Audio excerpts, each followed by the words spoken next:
సమీప భవిష్యత్తులో పాలన మన భుజాలపైనే పడుతుందని బీఆర్ఎస్ అధినేత కేసీఆర్ తేల్చి చెప్పారు. ప్రభుత్వం వచ్చి 6 నెలలైనా కనీసం ఒక్క పాలసీని కూడా ప్రకటించలేదని విమర్శించారు.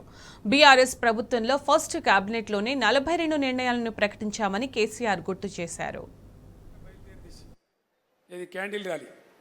నేను వాపసు వస్తున్నా, ఇంటికి వాపసు వస్తుంటే ప్రతి కార్లకి ఇట్లా డబల్ థమ్స్ పెట్టి ఇలా చెప్తున్నారు.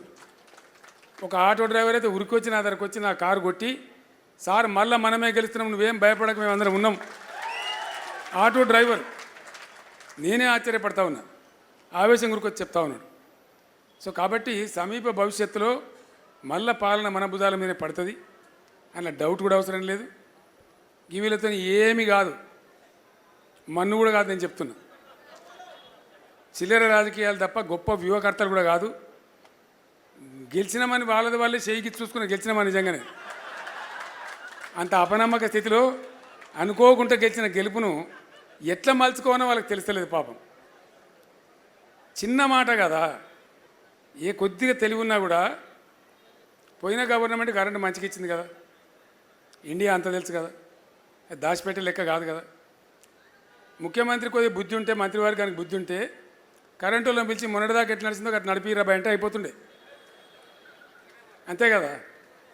ఏందో అధికం శాతలకు పోయి కొండంగా శాతాలు చేస్తామని వీని వీకేసి వాడిని చేసేసి మా తరహా చూపిస్తామంటే వాళ్ళ తరహా ఇప్పుడు వాళ్ళ లాగు వాళ్ళు కొట్టే కొడుకు వస్తాను, అంతే కదా. ఊకుంటారా ప్రజలు? నిన్న రాత్రి ఎందుకు పోయినరు?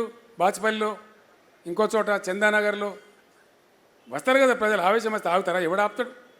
మన ఆపిన ఆగరు, మన కంట్రోల్లో కూడా ఉండరు కోపం వస్తే. కాబట్టి ఆ పిచ్చి పనులు, ప్రజా వ్యతిరేక చర్యలు వాళ్ళు ఎంత చేస్తే అంత వెకిలితనం మకిలితనం వాళ్ళకే అంటుకుంటుంది. మీరేం భయపడే అవసరం లేదు, బాధపడే అవసరం లేదు. వీళ్ళతో అంతకన్నా గొప్ప కార్యక్రమాలు అయితే నేను కూడా అనుకుంటలేను. 6 నెలలు అవుతుంది ప్రభుత్వం వచ్చి, ఒక్కటన్నా పాలసీ, ఇగో ఇది మా వ్యవసాయ పాలసీ, ఇగో ఇది మా ఇండస్ట్రియల్ పాలసీ, ఇగో ఇది మా ఐటీ పాలసీ, ఇది మా ఫలాన్ పాలసీ అని ఏదన్నా ఒకటి నేడవాలి కదా. ఒక్కటన్నా ఏ ఒక్క పాలసీ అయినా ప్రకటించిందా ప్రభుత్వం? అంతా వాటి కాయగూరకుడు ముచ్చట్లు, సాయి సంసారి, లచ్చి దొంగ, గిదా. ఒక బాధ్యత గల ప్రభుత్వం వస్తే ఏం మాట్లాడాలి? నాకు బాగా గుర్తున్నది, మొట్టమొదటి క్యాబినెట్లోనే 42 నిర్ణయాలు ఇచ్చినాం మనం. బీఆర్ఎస్ ప్రభుత్వం ఏర్పడినాడు ఫస్ట్ క్యాబినెట్లో 42 నిర్ణయాలు ఇచ్చినాం. ఒక వ్యవసాయ పాలసీ తీసుకున్నామంటే పోచారం గారు అప్పుడు వ్యవసాయ మంత్రిగా ఉండేది, ఆయనకు నేను లక్ష్మీపుత్రుడు అని పేరు కూడా పెట్టిన. నీ పీరియల్నే బ్రహ్మాండంగా అయితే సాధించినాం. పంజాబ్ను తలదాన్ని అంత ధాన్యం పండించినాం. అట్లా పట్టుబట్టి ఒక ఫలితం సాధించాలి. ఒక అద్భుతమైన ప్రజా విజయం కావాలి. ప్రభుత్వ విజయం ప్రజా విజయం కావాలి.